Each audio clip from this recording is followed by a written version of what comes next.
Good morning, Ryan. I'm so glad you could come in to work with your mom today. What can I tell you about my job? Hi Emma. I was wondering if you could explain to me what you do as an instructional designer and trainer? Sure. Basically, I identify the skills and knowledge that people need to do their job, then find any gaps there, and develop learning experiences to close that gap. That sounds so interesting. How do you get the information? That part of my job is like being a detective. I get to ask a lot of questions.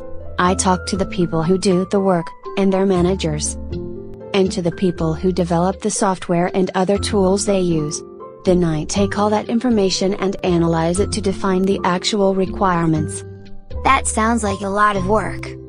Well, it does take a little time, but it is fun to learn all the perspectives, and it saves time later by making sure we are teaching the right things. Oh, that makes sense. But does it take a long time before you can actually create the training? Actually, no. We try to break it into small pieces so that we can get the info, create a learning experience, test it, and evaluate it. Then repeat the process for the next step. That makes it easier for the learners and for us. So what are the main things someone should know or do to be a good instructional designer and trainer? Both need to be great communicators, written, oral and visual. They need to be a good detective to get the information. And they need to be logical thinkers to design and deliver training in the right order, with the right information, and in the best possible delivery method. Classroom trainers also need to be prepared and knowledgeable, practiced, energetic, and have a passion for what they do.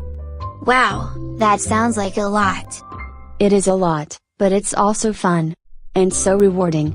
It makes me feel good when people say how much they learned in my class and how they can do their jobs better after I train them. Plus I love that I am not doing the same thing, day after day. Some days I am investigator, some days I'm a writer, some days I'm a trainer. Variety keeps me happy. That's what I want. Something where I don't do the same thing every single day.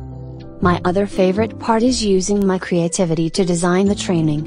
A lot of training now is online, so I create sessions that people can watch on their computers. But it's hard, because you have to make it interesting and fun enough, since they are doing it alone. I love that challenge. I sometimes add a music track, and I add brief quiz questions intermittently so they have to answer them to keep going.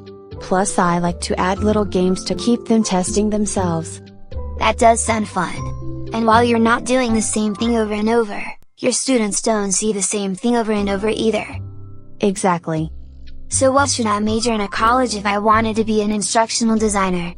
Well, colleges now have a lot of options, like applied technology and performance improvement majors.